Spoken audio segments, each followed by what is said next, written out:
we're going to have a look at some quadratic inequalities. This is seen as like a really hard question by lots of students. It's often labelled as a grade 9 question, but I actually think it's a really, really easy topic to get to grips with. So as long as you can factorise, as long as you can sketch a graph, easy peasy. Okay, so let's have a look at this. So we want to solve x squared plus 4x plus 3 is greater than 0. Okay, so the first thing I'm going to do is if I was to solve that, so if this was an equal sign and it was a quadratic, I'd know I'd need to factorise it. I'd need to put it into 2 brackets. So that's the first thing I'm going to do. So I am going to factorise this quadratic. So I need to be thinking two numbers that times together to make positive 3, and they need to add together to make positive 4. So this one's nice and straightforward.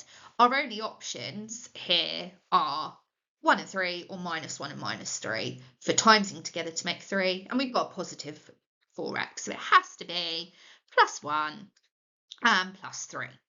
And I know to get to that x squared, I'm going to need the x. So I've got x plus 1 and x plus 3.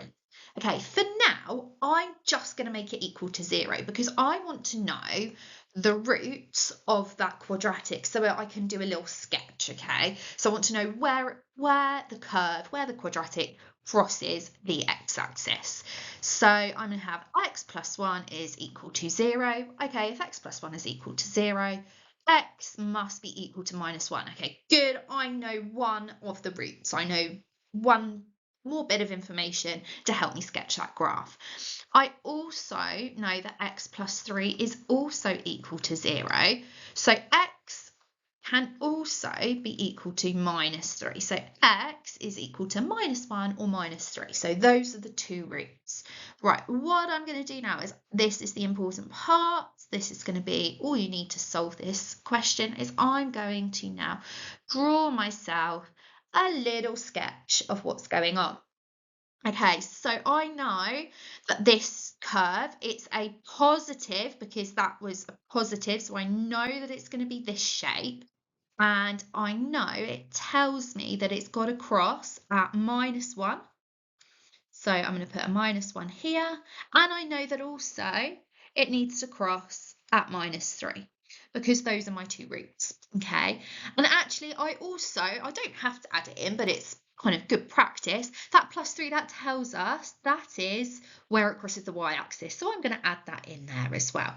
Okay, so I'm going to do a rough little sketch. It does not need to be super accurate.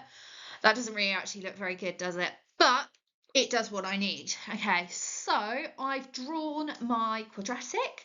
Now I need to go back to the whole inequality part because I wasn't solving just to get the roots. I needed to think about this. So when it's greater than 0. So remember, this is my x-axis. For it to be greater than, so I need to think about all the points where it's greater than 0. So it's anything above the x-axis. That's the only bit of the graph that I care about, is the bit of the graph that's above the x-axis. So I'm going to do a little sketch then. So that means that I care about this part of the graph. And it means that I care about this part of the graph because they are both above the x-axis. Don't care about that little loop thing. That would only be important if it was less than 0.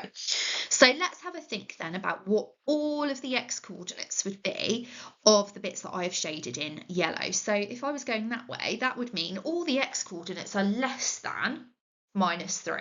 Okay, so I can write that down then. So x is all got to be less than minus 3. Okay, and then if I think about all of these yellow points on the second part, all of those x coordinates, so if I think like if this x coordinate of that part of the graph, all of these x coordinates, all of them would have to be greater than minus 1. So I can say x is less than minus 3, so that part of the graph, or x is greater than minus 1. Because you can see that the yellow sections were split in 2 different parts, I know that I've got 2 different inequalities to write down. Hopefully that makes a lot more sense, and I will put up another video of what to do if you need to solve a quadratic inequality where the inequality is less than.